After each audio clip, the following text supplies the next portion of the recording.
Okay, so the second half of chapter 1 of the book of James. So in this, meron three identifiable messages na makikita natin dito.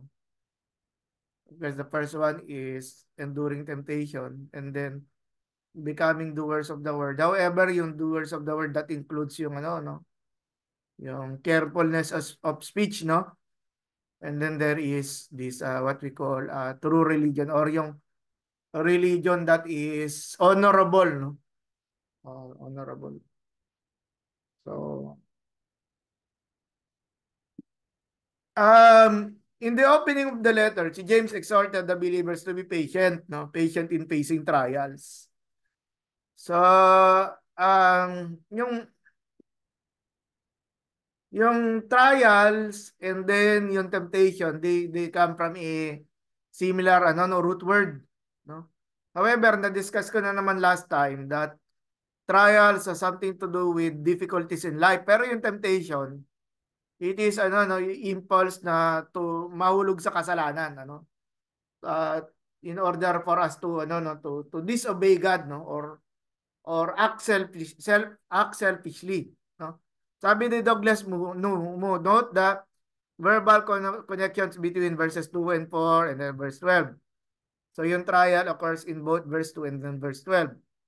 So yung verse 2 yung opening, and then verse 12 yung pinag-aaralan natin ngayon, which is part of the what we call the second half of chapter 1. So the verb persevere in verse 12 picks up perseverance in verse 3 to 4. So same if we are yung yung Perasmo na related sa trial, if we are facing trial, we are to persevere. Now, if we are now being tempted, tempted na to disobey God, to act in selfishness, no? Yung perseverance this is important din siya with regards to this type of yung battle na nangyayari spiritually, no? Um, Sabi ni Bob Gundry, James, of course, and Jesus used the word blessed, no? To those who persevere. Naalala natin dyan again um, uh, yung Sermon of the Mount, no? Yung paggamit ni Jesus ng blessed, no? Ganon din na ginagamit dito ni James na blessed yung mga nagpe-persevere under temptation. Yung isang sinabi ni Jesus dun sa Sermon on the Mount, no? When they persecute you, di ba? Yung no. So yung endurance nandoon, no? Well, persecute you or speak falsely against you in my name, di ba? At meron ding sinasabi si Jesus doon about the concept of reward, no? At dito, again, doon sa major theme ng ng Book of James na pinag-aralan na natin um, last two sessions is about yung true Christianity, no? Ang isang tunay na mananampalataya under temptation will resist it, di ba? At naalala ko yung yung sa First Peter, kasi same tradition dyan. Sa First Peter, sinabi naman doon, the devil is a roaring lion, no? Waiting for someone to devour. Sabi yun, submit yourselves unto God, parang si Sister April yata nasabi yun. So because they come from the same tradition, no? Submit yourselves unto God, resist temptation, and then the devil will flee, di ba? So yung devil will flee, yun na yung parang yung concept na ng reward yun. Kasi I'm using the words ng First Peter. Hindi na siya nababader, hindi na nababader yung conscience niya. Nanalo na siya doon sa doon sa labanan, di ba? Na si Devil iniwan na siya kasi na yung Devil alam niya na hindi alam niya talo na siya, hindi niya yung goal niya para sirain yung buhay natin, to tayo ay dalin sa kahihiyan, tayo ay directly mag-disobey tayo kay God, di ba? Ay So tayo ay napapatunayan na tayo ay tunay na mananampalataya. Now, yung sinabing, he'll receive the crown of life that the Lord had promised to those who love Him. So this is again a eschatological promise, di ba? When I say eschatological, it looks forward dun sa coming of Christ, and dun sa coming of Christ, there will be a time of judgment. Yes, judgment para sa mga ano yun, punishment ng mga evil doers. But here, yung tinutukoy dito, yung personal na pag-reward, no? Yung pag-reward ni Jesus, no, sa bawat mananampalataya na nagtatagumpay, di ba? Had promised to those who love him. And again, continuing with Gandhi, such Christians can persevere and thereby become authentic. So again, nakafocus dito.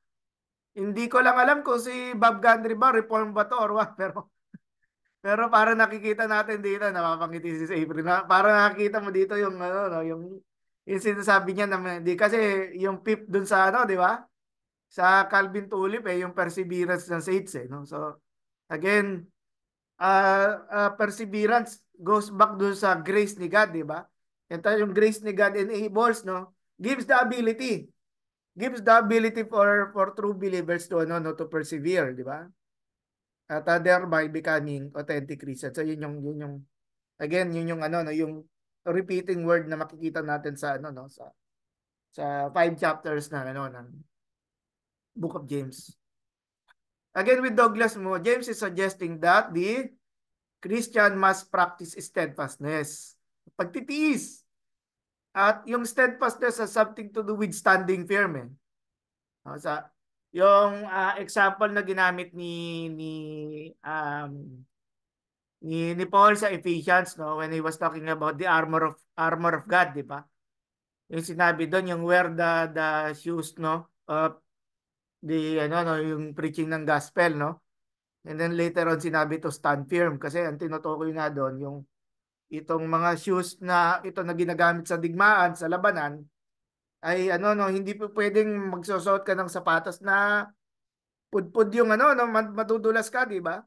Dito ay tinutukoy dito ay steadfastness no in order to achieve a settled steadfast character. At ako mahilig ako sa mga ano mga war films, especially do sa World War II, no? At ang isang cause ng victory ng ano ng Allies is because ang tawag na term doon they are holding the line, no? Uh, kahit na parang napakalakas ng kanilang kalaban, holding the line kasi inaantay nila yung reinforcement, inaantay nila na sila ay so there is a sense ng faithfulness no when we talk about yung having a steadfast character no. As the athlete endures bodily stress in order to achieve a high level of physical endurance, so the Christian is to endure the trials of life in order to attain the spiritual endurance that will bring perfection. Naalala ko rin yung opening natin sa opening ni James, di ba? Yung trials na to, it builds up character, no? It builds up character. So yung temptation ganun din. When we are able to pass the test, yung temptation, di ba? Ay ano, let's just say itinataas ng Lord yung level ng spirituality natin. At ang isang ano, siguro naman lahat naman tayo napanood yung ano no, yung Lord of the Rings, no? Wherein doon sa ano, yung sa um, testing na yan doon sa Fellowship of the Ring, no? Uh, yung isang elf, di ba? Yung babae, yung sinabi niya na ano na nakita niya yung ring na dala ni Frodo. Nakikita ni Frodo parang nababurden siya. Binibigay niya na yung ring, di ba? Sabi niya, sige, ikaw na lang, kunin mo. And then yung babae, very tempted siya, no? Tapos at the point na, ano, no? That sabi niya, I have passed the test, no? Kasi yung laki ng temptation na nagagawa ng ring doon sa story, no? Na, ano, no? Na everyone na makakita noon is gusto talaga ma-acquire yung ring na yun, no? So, ang ganda ng portrayal na yun. Again, it is in the movies, no? Pero yung ano, no? Yung impact ng story, no? So how it moves forward no is because mayroong pagtatagumpay na nangyari no. And then ito yung picture ng ano ng wreath na sinasabi or yung laurel no. Bagamat yung nasa right side it is a wreath na made of gold na of course mga nobilities ito. So it denotes the ano no yung pagtatagumpay no. Bagamat sa atin yung wreath sa atin sa pampatay na siya. Pero ito ay sinusunod dun sa ano sa ulo na niya. Enduring temptation. The crown of life sometimes referred to a royal crown but is more frequently used of the laurel.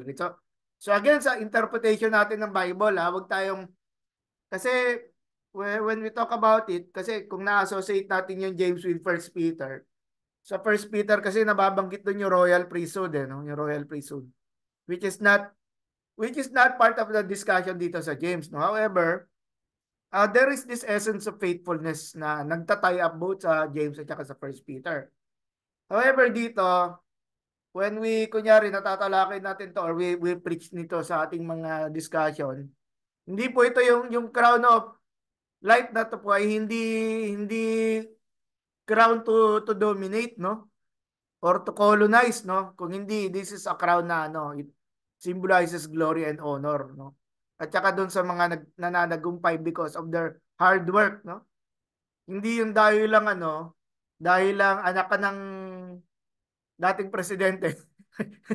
Anak ka ng dating presidente. Ilalagyan ka na ng corona, no? So, no, okay. So the crown is the emblem of spiritual success. Pero ito ay given para sa mga faithful. Yan. At it's good to cite Revelation 2:10, be faithful unto death, and I will give you the crown of life. So, ayun. So, mapipicture out na natin, no, when we think of Revelation 2:10, hindi ito yung corona para tayo ay ano, no? Tayo ay mag-dominate, no? Kung hindi, ano, sa sign ng ating, ano, endurance, no? So, kung walang endurance, walang crown of life, ganun yung sinasabi rin dito. May tanong ba kayo dito? May tanong kayo?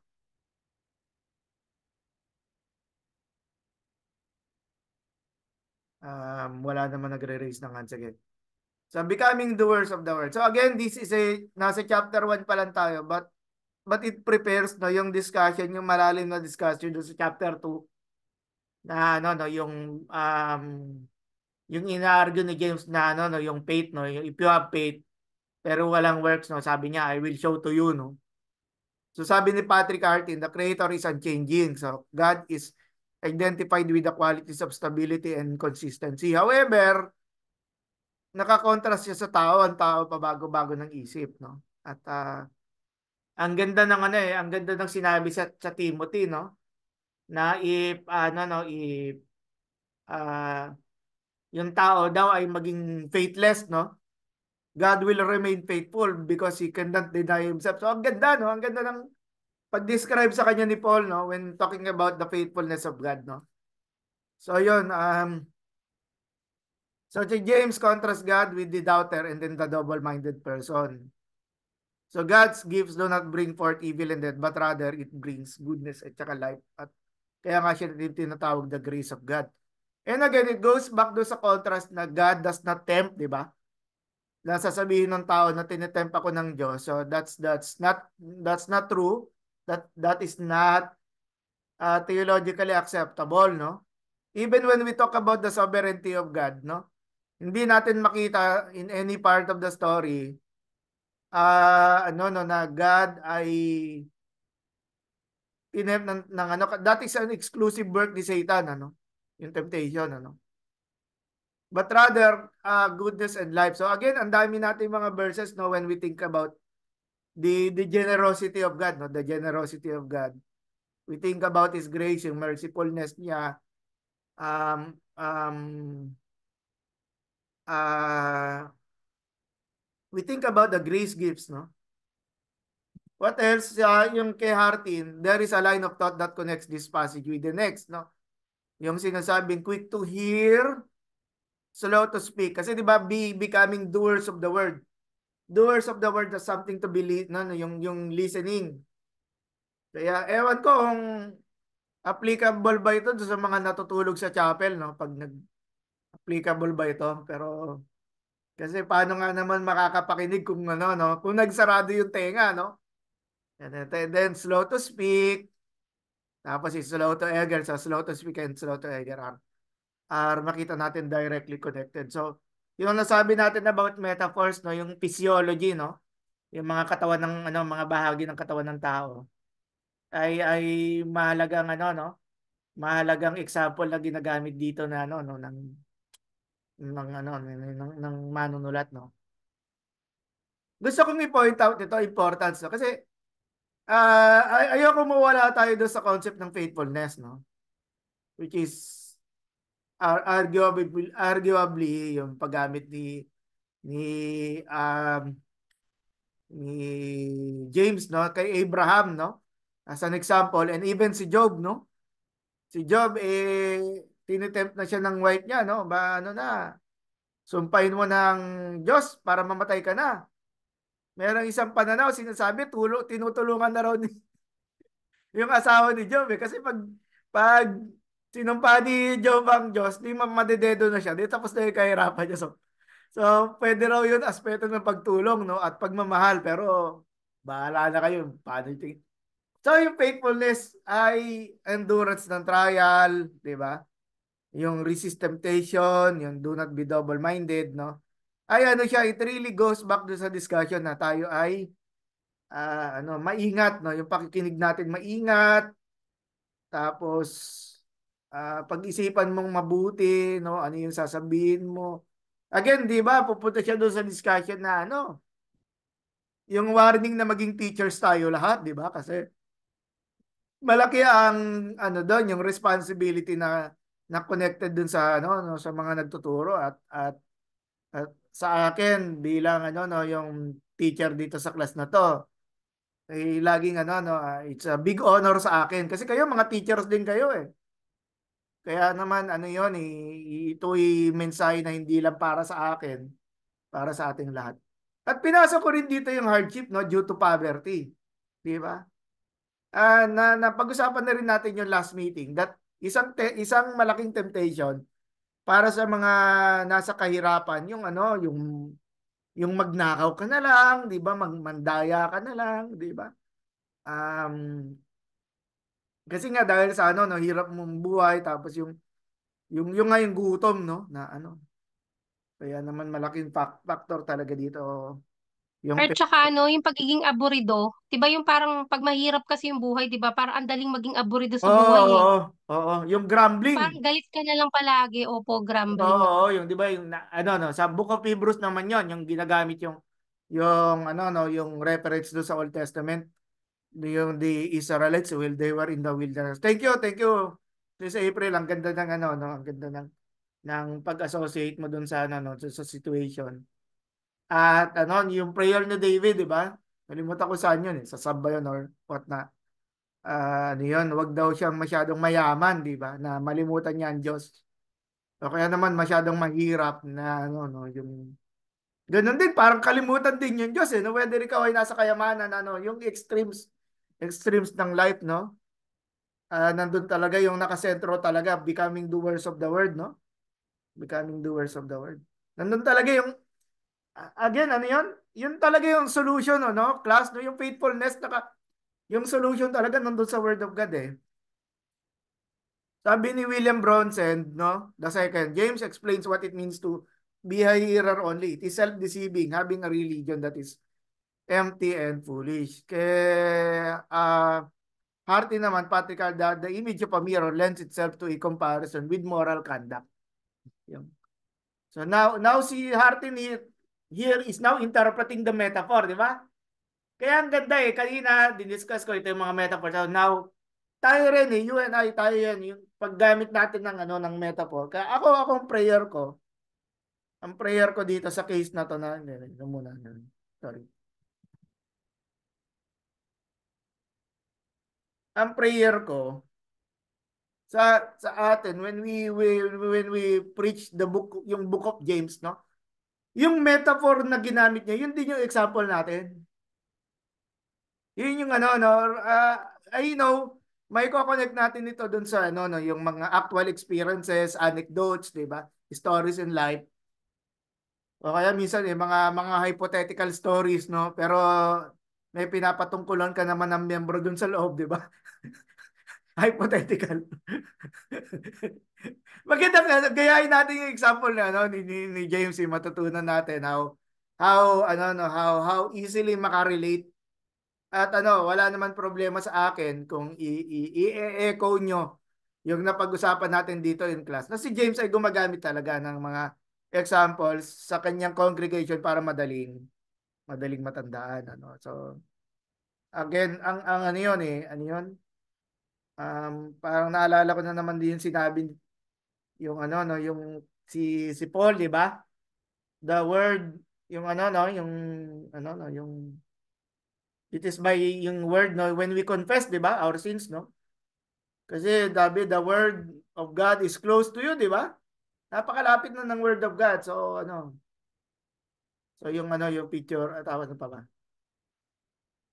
Sabi ni Bob Gadry, James uses listeners because he's referring to the spoken word of the gospel. So there is this preaching of the gospel, there is a listening, and then there is a anticipation ng ano nung result.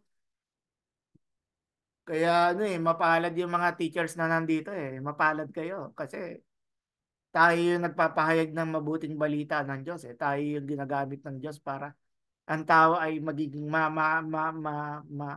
tanggap natin yung wisdom from above, no, yung wisdom from above. So going back, the word of truth refers to the gospel. The phrase for the biblical theology to, kung paano ginagamit yung word of truth sa buong New Testament. It is always associated with the gospel, which is again the proclamation that Jesus is the Christ at he is Jesus is the bringer of the good news, no. And is connected with James to know which can save you, no. Yung gospel ang pagkukuha na natin ng lakas, no, at yun din ang makakapagligtas sa atin. Siguro going back mga ano tayo noon, yung word of God ang makakapagligtas, di ba?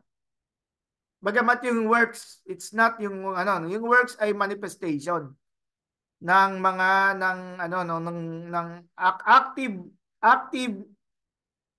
um active manifestation ng ano no ng word of God in our hearts, no. Yun yung ano, yun yung tinutukoy dito.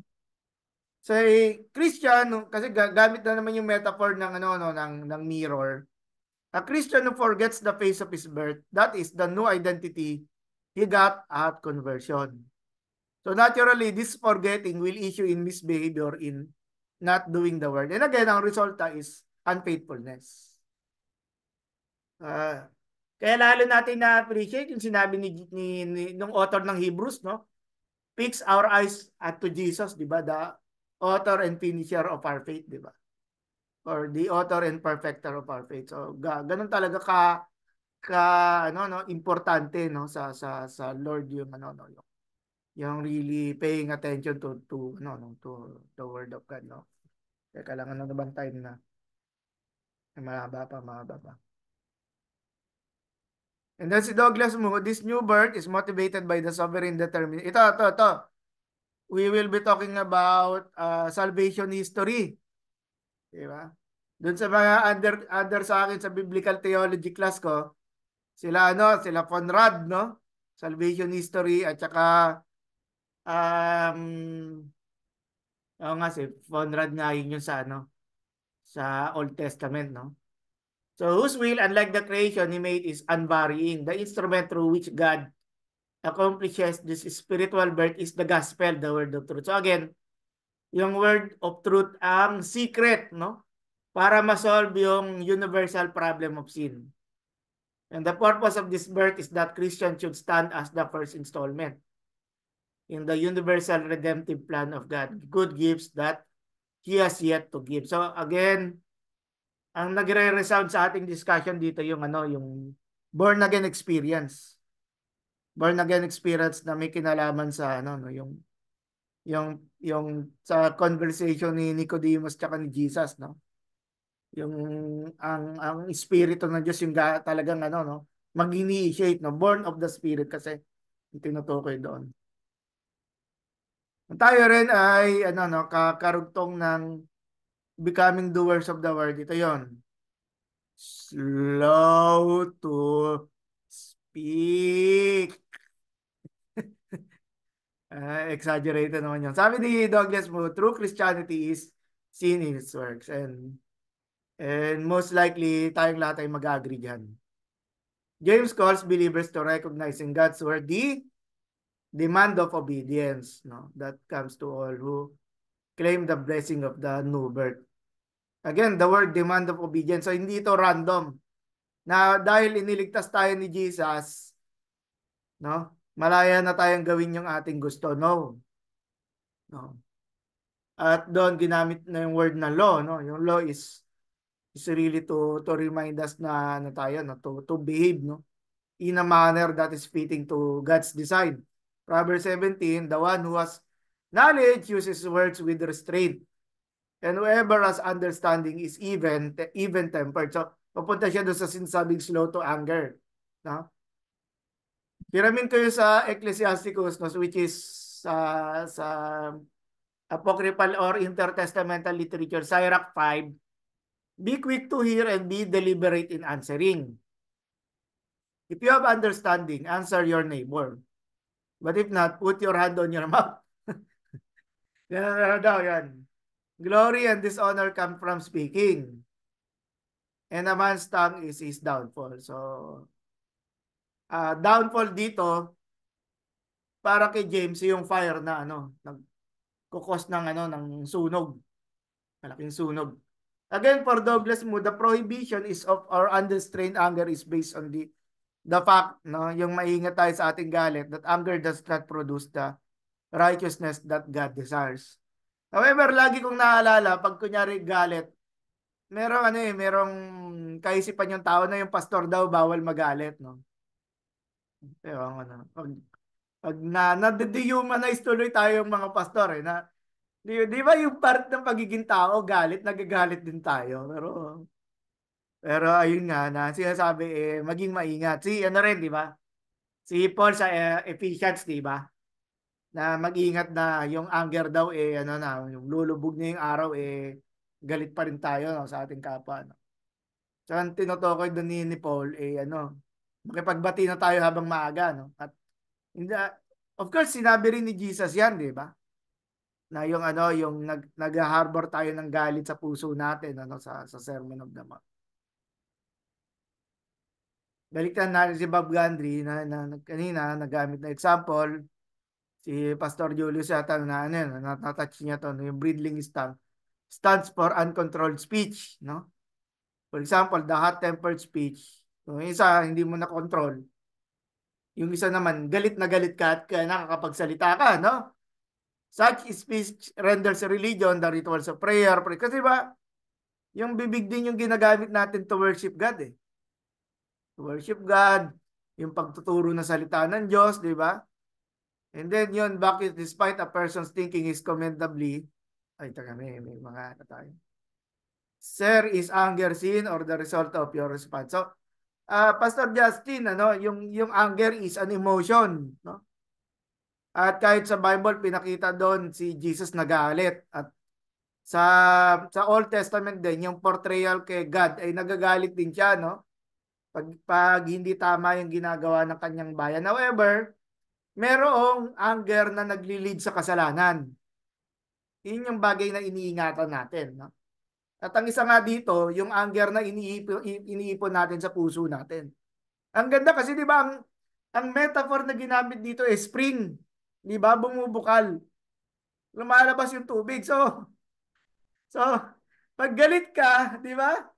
Labas na labas 'yon, 'di ba? At rin, sinabi rin naman ni Jesus yun later on sa conversation niya with the Pharisees, 'di ba? Yung 'yon, yung wag daw yung mga pumapasok sa loob ng bibig, no, kung hindi yung lumalabas, no, kasi yun daw lumalabas galing daw sa puso yon. So perhaps na-address ko na yung no, yung question niya ni Pastor Justin. So okay, so but again, thank you, no, thank you. Yon ang iniingatan natin dito ay ay yung magagalit tayo na magdudulot sa kasalanan. Pero ang ganda siguro ang pag-usapan nyo, no? Yun nga lang, out of topic tayo. Yung kunyari nagalit tayo sa loob ng church, no? Tayo bilang mga pastor, mga Christian educator, no? Nung nagalit tayo sa church, no? No, at yung galit naman natin may layunin, ano? Pero paano natin to hinandle, yung istorya natin, no? Pero baka mahihiya kayo, no? At ayaw nyo. Huwag na lang natin pag-usapan yung pastor. Baka magalit pa ako eh. Maalala ko pa yung mga ano eh, mga nakaraang dapat eh, ano na eh. Yun, eh. James puts pure and undefiled religion, no, over against a religion that's inconsequential. At papunta tayo doon sa last part, no? Papunta tayo doon sa last part ng ano ng James, no? James chapter 1 rather, no? Yung first part ng James chapter 1. Na Kuya Pastor Lito, no, na-imagine mo na yung ano natin, no, yung procedure natin ano next meeting. Ganun din kaya ano na Pastor Julio.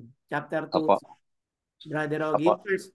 First part tayo ng chapter 2 next meeting bago tayo dun sa ano yung central Opo. portion na ano. Yes, yes. Thank you. Thank you. Para ano, para bumalik kayo, yun yung ibig ko sabihin. Bumalik kayo, maganda.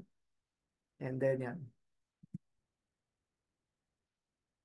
Okay. Yan. Yan para sa mga ano, mga reform. Si Calvin, he does not define generally what religion is. Referring to James, no? Kasi ang tanong eh, dinefine ba ni James yung religion? Hindi niya dinefine talaga, no? Pero pinakita dito ni James yung pagsasagawa ng religion. So again, the output, no? He reminds us that religion without the things he mentions is nothing. Religious ritual, if done from a reverent heart and in a worshipful spirit, is not wrong, no?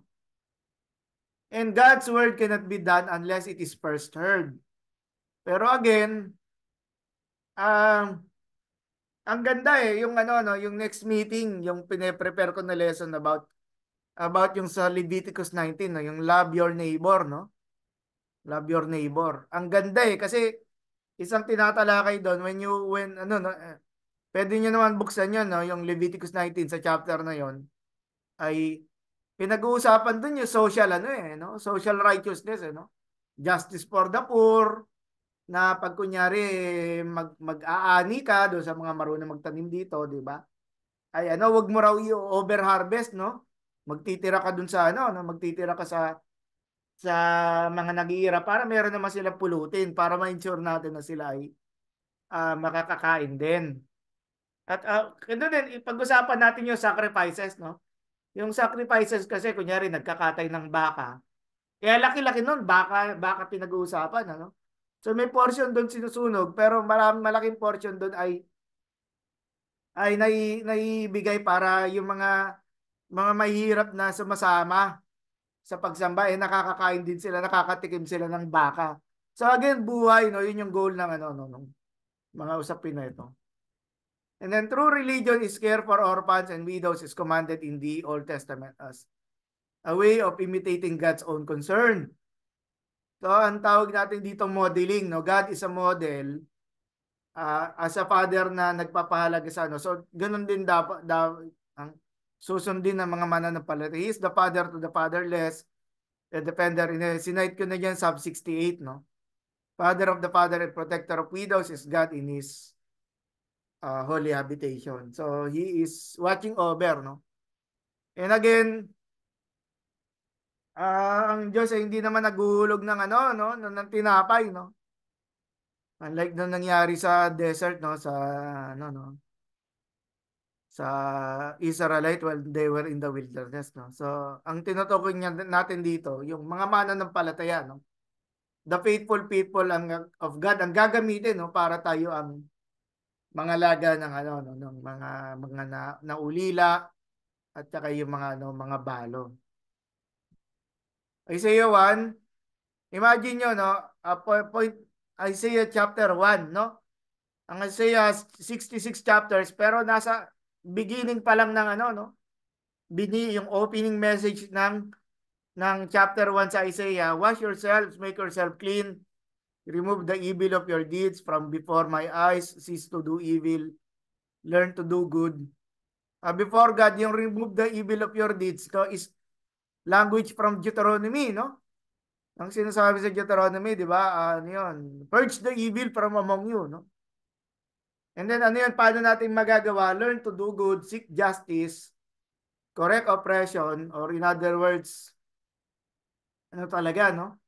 I-rebuke talaga yung ano, no, yung or bring justice to the fatherless, plead the widow's cause, no? Yan, Isaiah 1. Tapos si Douglas mo, the orphan and the widow become types of those who find themselves helpless in the world. Totoo ito, no? Lalo na kunyari na pag-uusapan natin yung war sa ano, sa Israel at sa Palestine, di ba?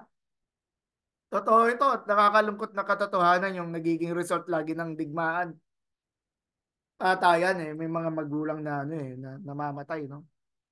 At naiiwan yung mga bata na ano no na they are really vulnerable at ah kung look forward nga ang ilan eh napupunta sa human trafficking, no?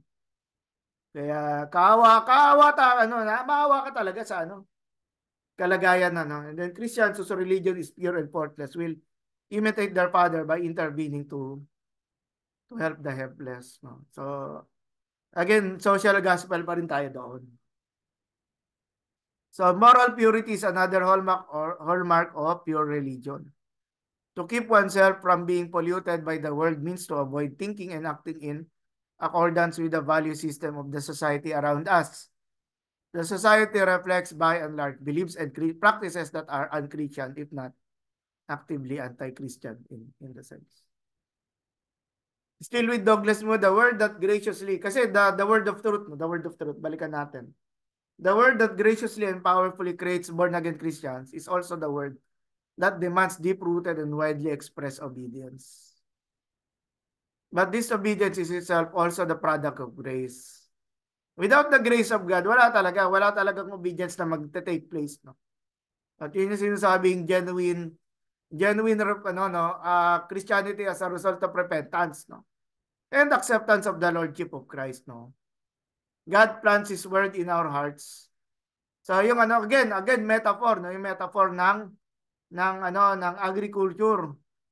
At dito, ang sinasabi nito, providing for the obedience that it demands. At ano bang maalala natin dito? Yung parable of the sower, di ba?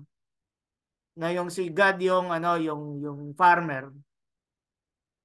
And then the word is the seed of truth, no? Para nang sa gayon ay magkaroon ito ng buhay sa atin, ano? Hartin, I think this is the last slide, no, for this segment. Faith and action must go hand in hand. Faith must express itself in action. True religious expression is found in the treatment of the least fortunate in the community. At nasabi ko na before, si Patrick Hartin is Catholic, na Roman Catholic scholar sa publication ng Sacra Pagina. And if you are conscious dun sa mga messages ng mga pope, no? Mga Roman pope, very strong sa kanila message yung pag-aalaga talaga ng mga mahihirap, no? And religion and social action are not two separate realms. They are one and the same, and each dimension impacts the other. So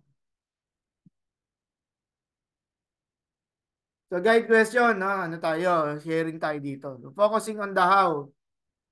So how do we encourage our members, no, battling with temptation? So gawa tayo ng senaryo, no? May mga kapatid tayo na kina-counsel natin.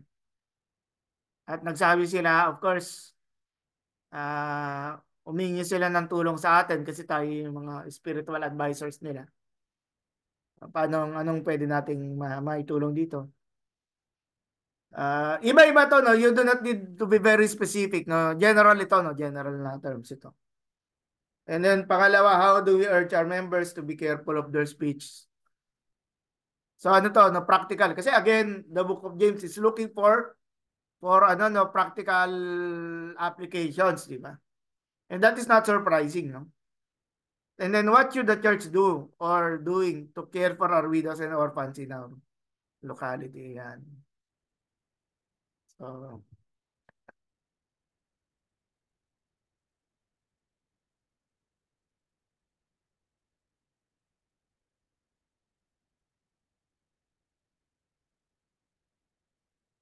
Ay, gusto ko pong liwanagin, ano, for the record. Hindi po tayo mga aktivista, ha? Pag ginawa po natin ito, hindi po tayo mga aktivista, no? Well, ano yun? Wala pa akong mention ni Marx dito o ng Das Capital, no? Kung hindi, o even ano. Although may mga economic discussions. So, pero again,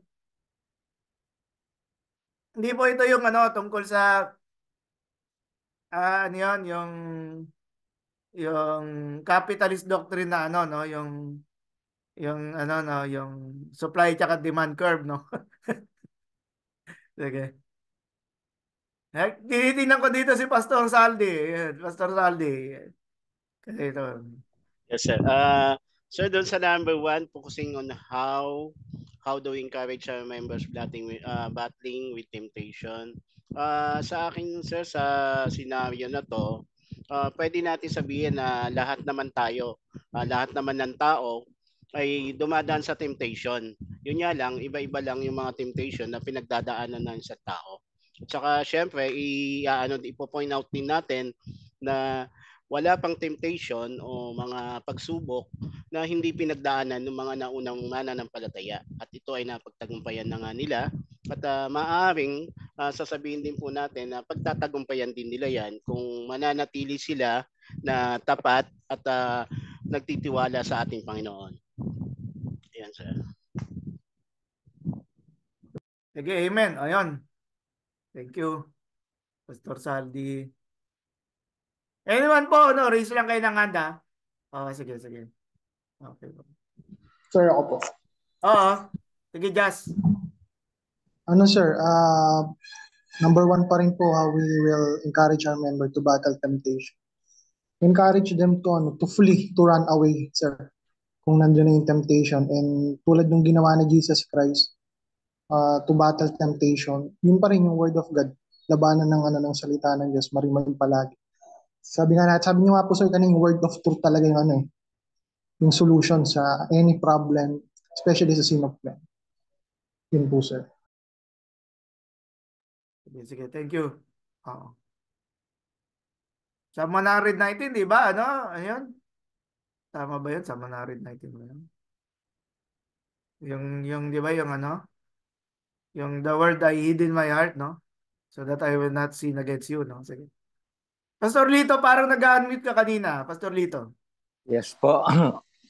The way kung paano ko po sila tinuturuan ay ikinukwento ko po sa kanila yung mga temptation na napagtagumpayan ko po. And from there, masasabi nila ba, ganun palang ginawa ng aking pastor doon sa mga pagsubok na dinaanan niya. And from there, nagkakaroon po sila ng knowledge sa pamamagitan ng pagkukwento ko po sa kanila. At binabanggit ko rin sa kanila, hindi po kami si Superman na talagang hindi na kami po pwedeng mahulog sa mga pagsubok. Actually, katulad nga namin pong mga pastor ay napakabibigat na mga pagsubok na aming pinagdadaanan. At ini-encourage ko po sila, wag niyo po kaming lulubayan sa pananalangin. With a humble heart na pagpapayo, kasi minsan baka parang akala natin tayo na si Superman. The way kung paano tayo nagpapayo sa mga member natin, hindi po. Ganun ang lagi kong binabanggit sa kanila. At sinasabihan ko nga rin sila, binibigyan ko kayo ng pagkakataon na punahin ako. Kapag yung aking sinasabi ay hindi na tumutugma sa nakikita nyo sa akin, binibigyan ko kayo ng karapatan na ako ay palalahanan, na ako ay sabihan. From that po ay maiiwasan natin or makapagtuturo tayo na yung palang aming pastor ay katulad din namin. Hindi tayo si Superman. Parang ganun po ang aking ginagawa, pastor. Yes, important po yung sinabi ninyo. No? Tama po yun. Yeah. Thank you. Thank you, Pastor Lito. No? Nandun lang talaga siya sa obedience. No? Walang magic, no? Walang magic na. Walang magic na involved dito. Sige pa, iba pa po. Iba pa. Ayun. Si Kuya Jim. Kuya Jim. Yan, Pastor, nakabalik na ako. Opo, opo. So nag-travel pa ako ng mahigit 1 kilometro dito sa study center namin para mailing ko ulit. Ay, thank you po. Thank you po, Kuya Jim. Wala kasi akong kasama sa bahay, Pastor, kanina. Opo, opo. Siguro, Pastor, how I to show na ang aking mga co-churches churchmate ay mapakita ko yung battling with temptation. Siguro ako yung makita yung pinaka-late ang conversion to Christianity. I've been so carefree and talagang carefree life sa masasabi ko. Pero magsalita, Pastor, nakakatabi ko yung asawa ko eh. Alam nito ang mga temptation ko eh. Ate, pasensya na po. Yan, ano lang. Encouragement lang. Oo. Thank you po. Alam. Pastor, ang aking inaano lagi sa kanila, last time na Bible study ako, isa sa pinaka ko sa kanila, yung scripture, yung lagi kong natutunan kay Martin Luther, kung ano yung what's the big idea with the Reformed faith.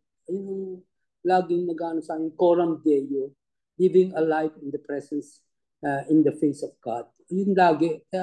Once na nakita ko yung aking mistakes, and it's not for His glory. Yung lagi ang aking I humbly go back to that position na mag-repent ako. At ayun lagi pinapaalala ko sa mga nakikinig sa akin na ako'y wala, patulad sabi ng pastor kanina, pare-pareho lang tayo. Yung sinful nature natin until we are glorified, ay nandun pa rin yung temptation, always being attacked. Sabi nga laging we are in a warfare. Sabi, sa being a man redeemed by grace. Kaya sabi ko, lalo tayo nung ina-atake ng temptation. But to show na mga kasamahan natin na pinapahayag natin mabuting balita, we're experiencing the same thing. Pero ang maganda lang sa being Christian yung we have Christ in us, the Holy Spirit that is in us. Ayun lang siguro ang triumph na pwede natin mapaglabanan ang kasalanan. Ayun lang, Pastor. Yes, thank you. Thank you, Kuya Jim. Ganda. Thank you po. Meron pa tayong second and third questions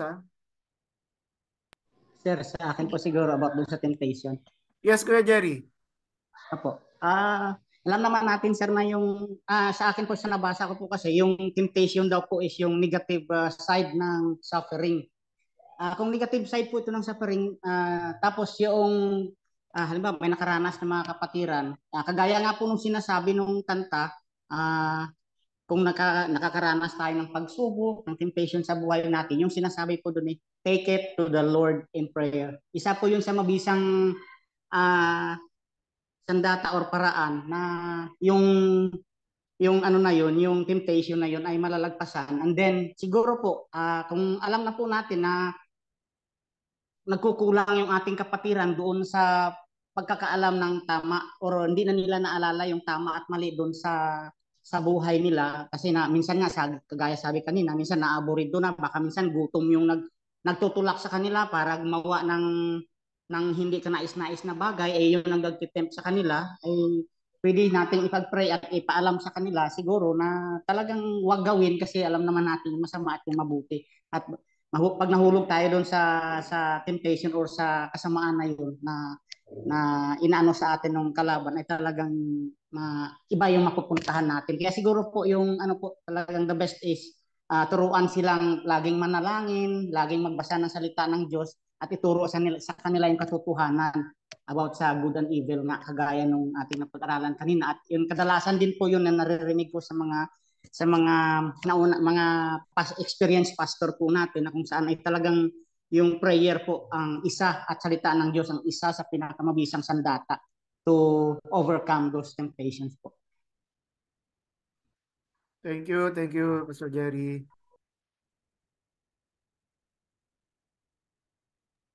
Ay, ako sir, siguro pag-isahin ko na lang yung question 1 and 2. Yes, please. Yes, please. Siguro, ano yan, somehow, yung nakita ko po dito yung James 4:7-10, yung nabanggit nyo nga po kanina, yung submit yourselves to God. Tapos, nabanggitin nito ni Pastor Justin resist the devil. Tapos, come near to God. Tapos, we need to grieve and mourn talaga dun sa temptation o dun sa sin na pinagdadaanan natin. And then we humbly ourselves sa Panginoon. Kumbaga incomplete humility talaga and reliance sa grace ng Diyos. Tapos ang naalala ko pong greatest assurance talaga, yung nabanggit nga po ni Elder Jim yung si Jesus. Kumbaga si Kristo po, dun sa Hebrews po yung naalala ko yung chapter 4:15-16 na yung siya yung high priest natin. Tapos he was tempted in every way, pero hindi po siya nagkasala na pagtagumpayan niya yung temptation.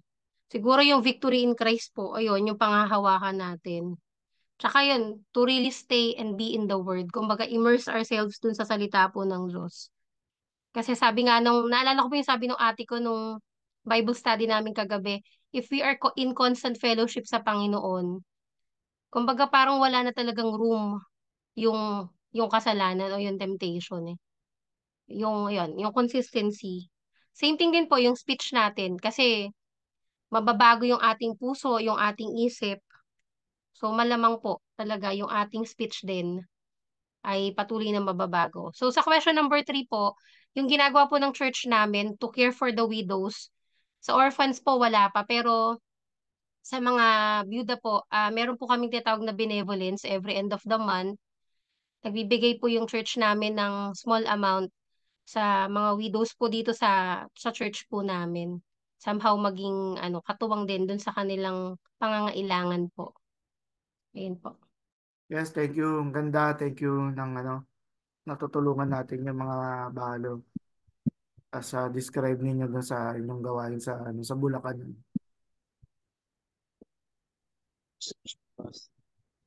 Pastor Julius. Tapos para sa akin, dun sa question number 1, sa bukod sa prayer, may encourage natin ng mga ng congregation, prayer and the word of God. Mayroon din kasi mga mabibigat na temptation. Kagaya sa atin ng mga umahawak na sa church na money and sexuality. Mostly dyan bumabagsak ang karamihan. Mga reality, money and sexuality. When it comes sa pag-plead dyan, kaya sabi ko po, free. Tumalikod ka na dyan kasi when it comes sexuality, temptation in sexuality, hindi kasi kaya ng physical yan na sasabihin lang natin, para sa akin, re-rebuke lang natin. Jesus name. Sabi ni Paul, takbuhan mo na kasi hindi kaya ng laman yan. Kumbaga, makikita mo na nandyan na siya, umalis ka na lang para hindi madala yung katawan mo. Yung ano ni Paul, conclusion of John 3. Morality, mga matibigat na talaga ng temptation para hindi ka maakit. Kasi kung nandun ka pa rin, nire-review mo siya, same time nandun ka pa rin, hindi kaya ng physical yun. Kailangan mo tumakbo na lang, iwasan para hindi ka matala. Yun yung sa akin, pas. Mga matibigat na temptation. Thank you. Thank you po. Ito rin naman po, sa question number 2, tinuturuan ko rin sila na kung paano disiplinahin ang isda. Kung yung mga word na hindi na makakatulong, huwag na natin sabihin. Pero yung mga word na makakatulong para mabelt ba ang bawat isa, yun dapat natin sabihin. Para sa akin. About din naman doon sa wedo pa, para sa akin. Kasi ang ginawa ko sa church, gumagawa ko ng mga gawain na makakatulong sa kanila, sa mga wedo, especially doon sa mga wedo na walang-wala na talaga. Merong mga tawag doon, bang para matulungan sila pas baga gumagawa ng fund, ah, binibigyan sila ano ng tulong kahit papaano, especially yung mga walang-wala na talaga, yung mga wedo talaga na wala nang kakayahang magtrabaho, ay meron silang ano, naka iba nakabukod na para sa kanila, kumbaga tinuturuan sila na makakatulong sa kanila. Yun ang ano. Yes, thank you. Ang ganda no pag merong intentional efforts no para tulungan. At siguro magdadagdag ako dun sa third question kasi ano rin yan eh. Ministry of Faith din yan eh, no? Kasi minsan iniisip natin pag tutulungan natin yung mga balo ganyan, may gastos yan. Gastos yan, maglalabas tayo ng pera pero kung gano'n naman eh, syempre ang mahalaga dito eh merong maliwanag na leading ang Lord, no? Sa Oh, atin bilang manggagawa tapos para sa mga leaders natin sa church, merong maliwanag na leading ng Lord at kung yun ang leading ng Lord at tinutulungan natin yung mga balo. Ang Diyos naman eh papalitan naman ng Diyos yung yung pinapamigay natin eh. At laging gumagawa ang Diyos na ino-honor ng Lord yung yung pananampalataya ng pastor at saka ng mga leaders na yung gusto natin i-please ang God by showing nga kung i-apply nga natin yung concept ng religion na pinag-uusapan po natin ngayong hapon sa James. Meron pa po?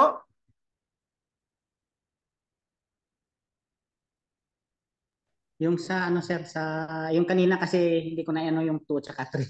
Yung siguro sa akin yung sa ano yung pinag-aralan kanina natin dito, how do we urge our members to be, o sa kahit sa members o sa mga kapatiran sasabihin ah yung tinuro sa atin ni James siguro na slow to speak, slow to anger, yan po yung dapat i-urge natin sa kanila at yun siguro din yung mabuting ituro sa kanila. At doon yung sa number 3 po, what should the church do or is doing to care for our widows and orphans? Di lang naman po sa church kasi sir. Minsan bilang kagaya nga po kasi sabi po doon sa James chapter 1 verse 27, dalisay na relihiyon kung magagawa ito sa mga balo, sa mga orphans, magagawa ito ng mga believers, ng pastors, ng believers, ito daw po yung pure religion, yung pagtulong sa mga balo, sa mga orphans.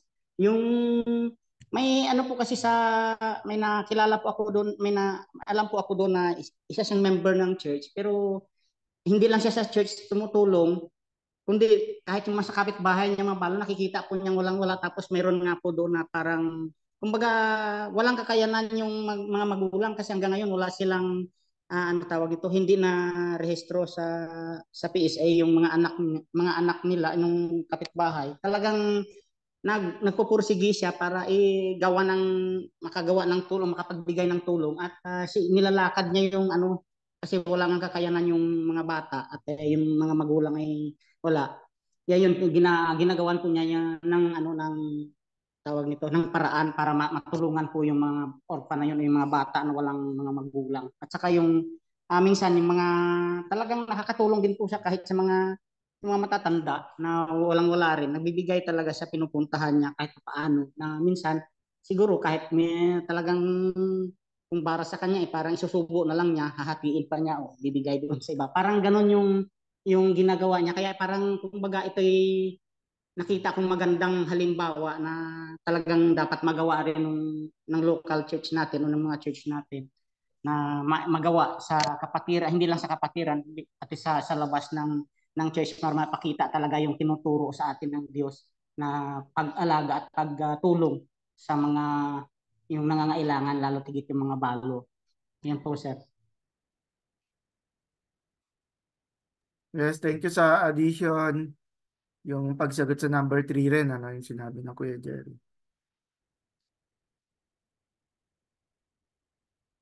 Okay, so dito lang muna, no? Let's take our break, no? Balik tayo mamaya at sa break natin, kasi 3 o'clock na, ay no, we will be talking about yung use ng Old Testament, no, sa New. Okay po ba yon? At hindi naman no.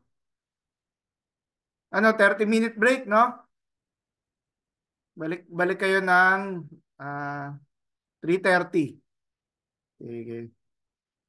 Okay po, sir. Sige sir, salamat po.